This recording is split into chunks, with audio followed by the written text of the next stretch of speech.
Assalamu alaikum wa rahmatullahi wa barakatuh. Peace be upon all of you.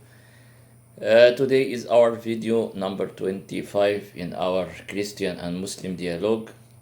We will complete our discussion about the accuracy of the existing Bible. It is really holy. It is really a pure God word. In the previous videos, we give evidence to prove that existing Bibles cannot be God word because of the mistakes and contradiction which we already mentioned clearly by giving many examples for that claim. Also, we show how Bible speak about prophets whom Allah sent for human beings as an examples and guidance, and how the Bible accused them of omitted great sins such as cheating, adultery, incest, betrayal, and worshipping idols, which is incredible. In the other hand, we find that the Quran respect prophets and inform about their good deeds and obedience to Allah, which is accepted for a prophets of Allah, who Allah sends them for the guidance of the human beings. Now, and to complete and the discussion for that point, we will show you a comparison between the biblical and Quranic style when dealing with some subject, such as regarding discussion about a country whom the residents commit great sins and idolatry, and how each of the book, Quran and Bible, present this information to us. I will read from the Bible from Ezekiel 23, verse from 1 to 20, but I will try to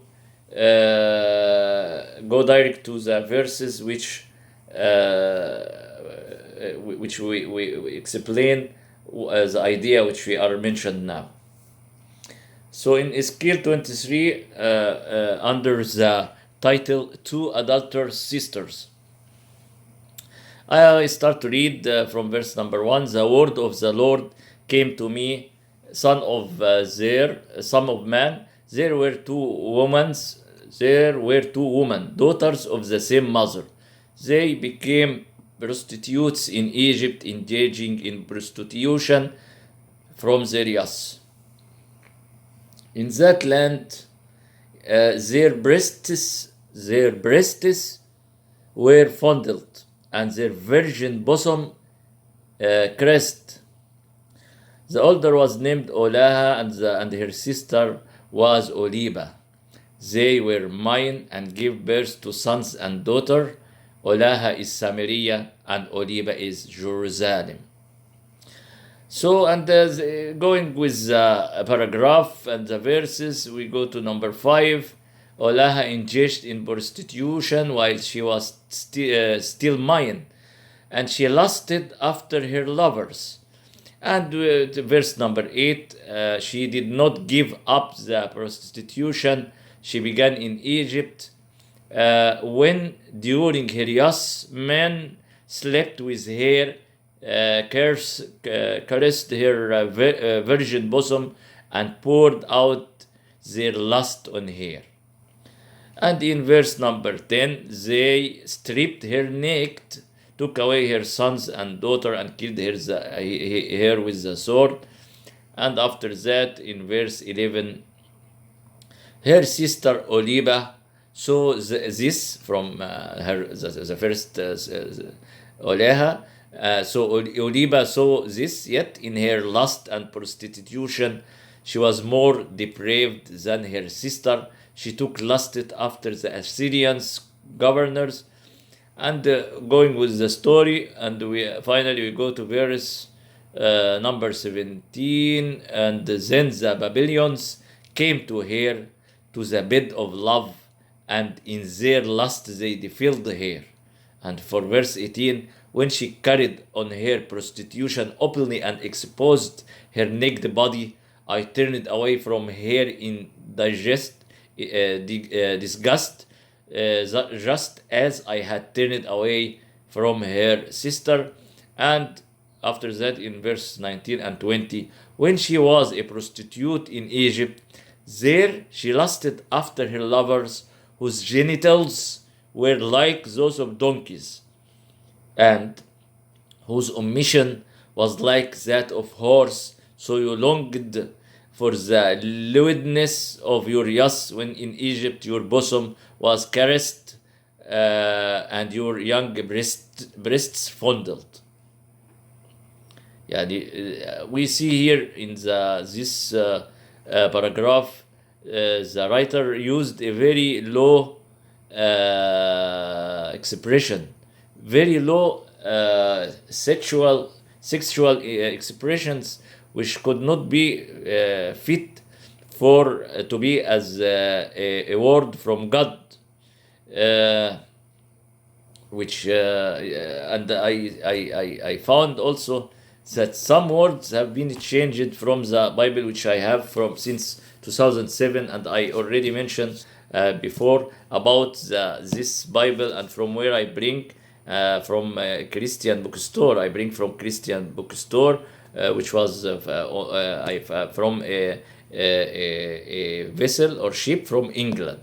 And also again I find that there is some words have been changed to match, to make the picture better a little bit in this paragraph in Ezekiel. This Ezekiel. Yeah, for example, this verse, this verse, I will read from my, because I cannot read like that. There she lusted after verse number 21, verse number 20. Verse number 20. There she lusted after her lovers, whose genitals were like those of donkeys. This word have been changed. These genitals they changed to flesh, to make to say that they're not their genitals but their flesh were like those of donkey. So some here it mentions the right in Arabic. Here it's okay, it's right. But I see some while I am discussing, looking for the net and for this paragraph, I found that in Arabic language they change the word genitals to flesh to make it little bit better. Yeah. And this is cannot be like that when we deal with God words or a holy book. How can we every time change according to our opinions? This is not accepted, of course. So we see in the verse or the verses here very strange word. Yani when we find something like that, their breasts were fondled and their virgin bosom caressed. This mean يعني I cannot explain. يعني it's very clear. And also lusted her lovers, and when during her youth men slept with her, caressed her virgin bosom and poured out their lust on her, and also they stripped her naked. And the worst thing when this verse number 20, I say, there she lusted after her lovers, whose genitals were like those of donkeys, and whose emission was like those of horses. In order to show that why they are the writer use such low sexual words and expression, in order to show the seriousness of idolatry and sins committed by Israel and Judah. The Bible pictured Samaria and Jerusalem as two sisters who engaged in prostitution. This prostitution metaphor is often used in the Bible in different places, to make the meaning strong.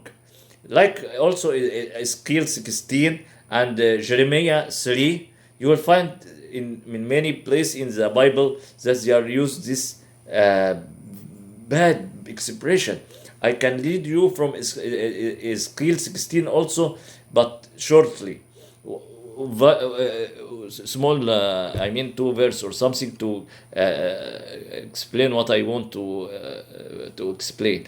And here in Ezekiel 16, for example, number 26, I will go directly to verse 26. You engaged in prostitution with the Egyptian, your neighbor, with large genitals. This is very bad words. This is very bad.